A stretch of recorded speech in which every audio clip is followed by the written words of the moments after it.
Hi friends, welcome back to my channel. ഇന്നത്തെ video എന്ന് പറയുന്നത് റോസ് വാട്ടർ നമുക്ക് എങ്ങനെ വീട്ടിലുണ്ടാക്കാം എന്നതിനെ കുറിച്ചിട്ടുള്ളതാണ്. അപ്പോൾ കെമിക്കൽസ് ഒന്നും ഇല്ലാതെ തന്നെ നമുക്ക് റോസ് വാട്ടർ വീട്ടിലുണ്ടാക്കിയെടുക്കാം. അപ്പോൾ വീഡിയോയിലോട്ട് പോകുന്നതിന് മുമ്പ് ഈ ചാനൽ ഇതുവരെ സബ്സ്ക്രൈബ് ചെയ്തിട്ടില്ലെങ്കിൽ ഒന്ന് സബ്സ്ക്രൈബ് ചെയ്ത് സപ്പോർട്ട് ചെയ്യുക.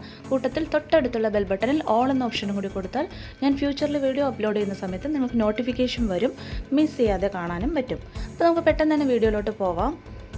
ഇതിനായിട്ട് ഞാൻ ഫ്രഷ് ആയിട്ടുള്ള റോസാപ്പൂവാണ് എടുക്കുന്നത്. നമ്മുടെ വീട്ടിൽ തന്നെ ഉണ്ടായിട്ടുള്ള ഫ്രഷ് ആയിട്ടുള്ള പെസ്റ്റിസൈഡ്സ് ഒന്നും അടിക്കാത്ത റോസാപ്പൂവാണ് എടുക്കുന്നത്.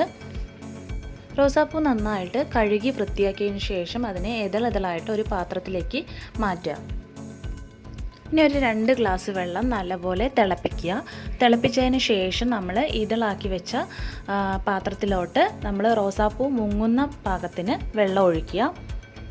നന്നായിട്ടൊന്ന് അത് ഇളക്കി കൊടുക്കുക. ഒരു 2 മിനിറ്റ് കഴിഞ്ഞ ശേഷവും നന്നായിട്ടൊന്ന് ഇളക്കി കൊടുക്കുക. റോസാപ്പൂവിൻ്റെ ഇതൾ പൊങ്ങിക്കിടക്കുന്നതൊക്കെ ഒന്ന് താഴോട്ട് വരാനായിട്ടാണ് ഒന്നുകൂടി ഒന്ന് ഇളക്കി കൊടുക്കുന്നത്. അതിനുശേഷം ഇതൊന്ന് അടച്ചു വയ്ക്കുക. ഒരു അരമണിക്കൂറിന് ശേഷം നമുക്കിത് തുറന്ന് നോക്കാം. അപ്പോൾ അരമണിക്കൂറായിട്ടുണ്ട്, നമുക്കിത് തുറന്ന് നോക്കാം. അപ്പോൾ റോസാപ്പൂവിൻ്റെ കളർ മുഴുവൻ ആ വെള്ളത്തിലോട്ട് വന്നിട്ടുണ്ട്.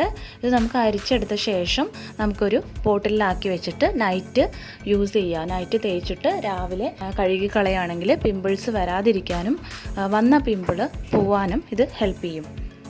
അപ്പോൾ എല്ലാവരും ഇത് വീട്ടിൽ ട്രൈ ചെയ്ത് നോക്കുക. ഈ വീഡിയോ ഇഷ്ടപ്പെട്ടെങ്കിൽ ലൈക്ക് ചെയ്യുക, കമൻറ്റ് ചെയ്യുക, സബ്സ്ക്രൈബ് ചെയ്യുക. അടുത്ത നല്ല വീഡിയോ ആയിട്ട് കാണുന്നതുവരെ എല്ലാവർക്കും ബൈ.